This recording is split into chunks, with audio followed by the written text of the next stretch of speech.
जो लोग हज करने जाते हैं, हज करके जब आते हैं तो उनके सारे गुनाह माफ़ हो जाते हैं, जो अल्लाह का हक़ होता है। अब जो बात कहने जा रहे हैं उसको गौर से सुनिएगा। लोग ये समझते हैं कि सारे गुनाह माफ़ हो गए, माफ़ तो हो जाते हैं, अल्लाह का जो हक़ है। अब रहा मसला कि बंदों का जो हक़ है वो हज के ज़रिए से माफ़ नहीं होता है, याद रखिएगा। हाँ, ये ना समझिए कि हज करने जाएंगे तो हमारा जो जिसका ज़मीन लिए हुए हैं, जितने लोगों का जो है ज़मीन खा के बैठे हुए हैं और कई लोगों को जो तकलीफ़ पहुंचा के बैठे हुए हैं, कई लोगों को जो है थप्पड़ लगा के बैठे हुए हैं, कई लोगों से बदतमीज़ी कर लिए हैं, पड़ोसी को जो है खूब तकलीफ़ पहुंचा रहे हैं, तो सोच रहे हैं कि यहाँ से हज करने जाएंगे तो हज करके आएंगे तो सारे गुनाह माफ़ हो जाएंगे। ऐसा नहीं होगा। माफ़ आपके जो गुनाह माफ़ होंगे वो अल्लाह का हक़ होगा, और जो कबीरा गुनाह है वो तौबा करके वहाँ माफ़ी आपको मिल सकती है। वहाँ भी और यहाँ भी अगर तौबा करते हैं तो कबीरा गुनाह माफ़ हो सकता है। तो ये अल्लाह का हक़ हो गया। अब रहा मसला बंदों का हक़। ये उस वक्त माफ़ होगा जब आप हज के जाने से पहले जितने लोगों को आपने तकलीफ़ पहुँचाया है उनसे जाके माफ़ी मांगें, और जितने लोगों का आपने ज़मीन एक बित्ता भी लिए हैं तो उनसे कहिए कि देखिए हमने आपका ज़मीन बहुत पहले जो है गलती से ले लिया था, उस वक्त हमारे दिमाग पे दिल पे गुस्सा आ गया था, तो आज हम वो ज़मीन आपको देना चाहते हैं। यहाँ पर ये नहीं कि माफ़ कर दीजिए, नहीं, यहाँ आपको ज़मीन देना होगा। तो जितने लोगों की ज़मीन आप ले के बैठे हुए हैं हज पे जाने से पहले उन लोगों को ज़मीन को वापस कीजिए।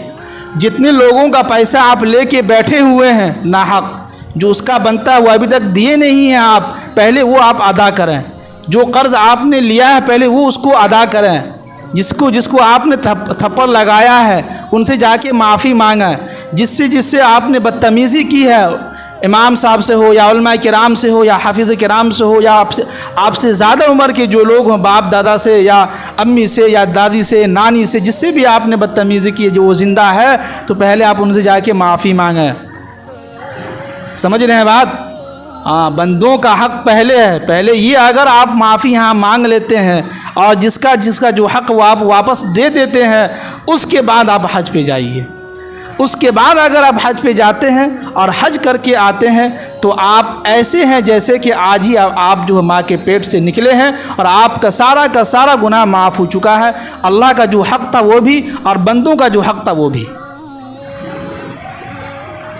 अगर नहीं बंदों से माफ़ी मांगे हैं, बंदों का हक़ अदा नहीं किए हैं, तो ये आपके ऊपर जो हज जो आप हज करके आए हैं, हो सकता हो कि इसका उल्टा आपके ऊपर वबाल आएगा। अब हो रहा है, कई लोग देखिए ना, कहते हैं कि हज करके आया और बिगड़ ही गया। हज से पहले कितना अच्छा इंसान था, हज के बाद आया तो और जो हो उल्टा सीधा बक रहा है, गाली दे रहा है सबको। ये कभी कभी होता है, सबके साथ नहीं होता, ये बाज़ औक़ात 100 में 1 ऐसे हो जाते हैं। लेकिन अक्सर लोग कोशिश ये करते हैं, जो लोग हज पे जाते हैं तो उनके सामने भी बात आ जाती है कि भाई बंदों का जो हक़ है पहले उसको आप अदा करें।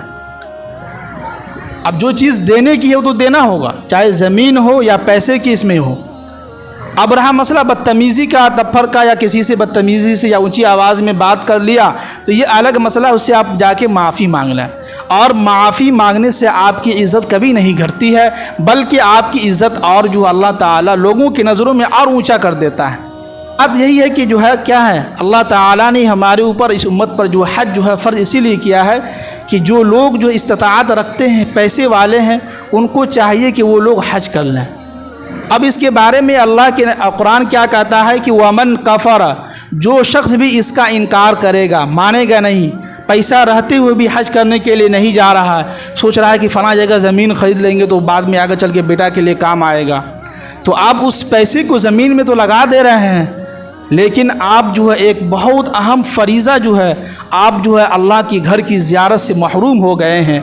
आप जो है समझिए कि सफ़ा मरवा की सई से, शैतान को कंकरी मारने से, और जो है वहाँ जो है अल्लाह के घर की ज़ियारत करने से, तमाम चीज़ों से आप महरूम हो गए।